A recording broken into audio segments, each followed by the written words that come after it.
विश्वास करने का मतलब है कि जैसे एक भूमि होती है, एक जमीन होता है, आपका खेत मान लीजिए है, आप उसमें बिना जुताई किए, बिना कुछ सिंचाई किए, कुछ उसको अच्छे से बनाए, बिना खेत में आप बीज को चीड़ दें तो क्या उगेगा?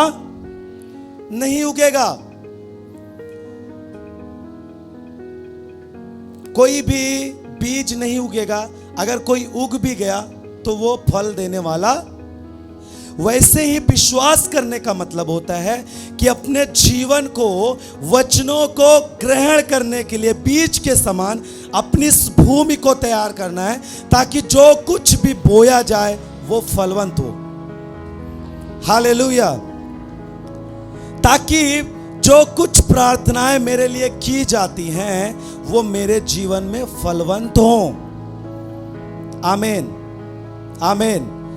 प्रार्थना कुछ और नहीं है। प्रार्थना है परमेश्वर के वचन को बोलना, उसके वचन के अनुसार घोषणा करना, अपने जीवन में उस वचन को बोलना ही प्रार्थना होता है।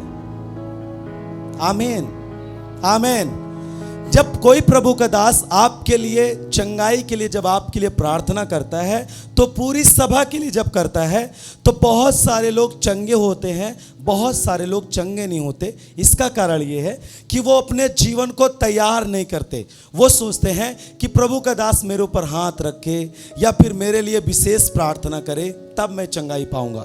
लेकिन कुछ व्यक्ति ऐसे होते हैं जो अपने जीवन को हमेशा तैयार रखते हैं।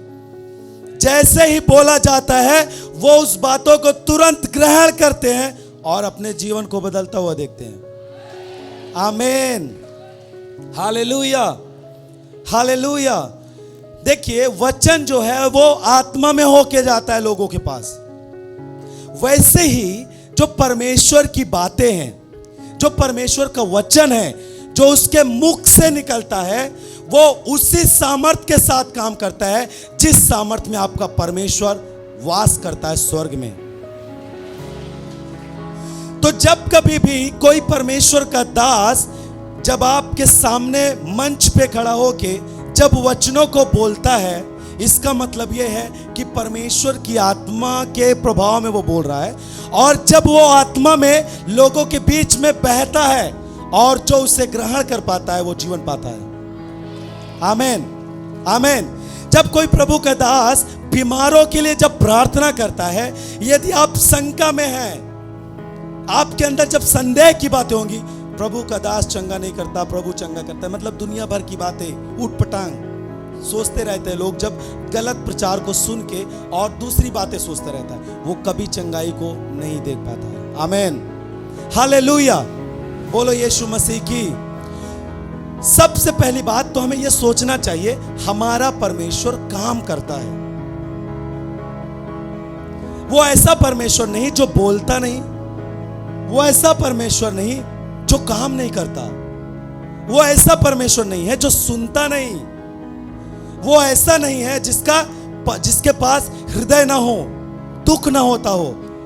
मेरे परमेश्वर के पास कान भी है, वो सुनता है, मुख भी है और बोलता है, हाथ भी है और काम करता है। Hallelujah, hallelujah.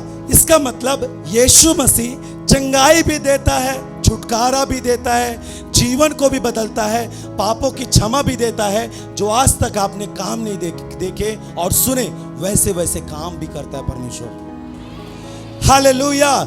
जब आप इन बातों को सुनते हैं और इन बातों के अनुसार अपनी इस भूमि को तैयार करते हैं, तो आप बगल वाले से अच्छा अपने जीवन को बेहतर बनाते हैं, रिसीव करके, ग्रहण करके, क्योंकि आप अपने जीवन को तैयार रखते हैं।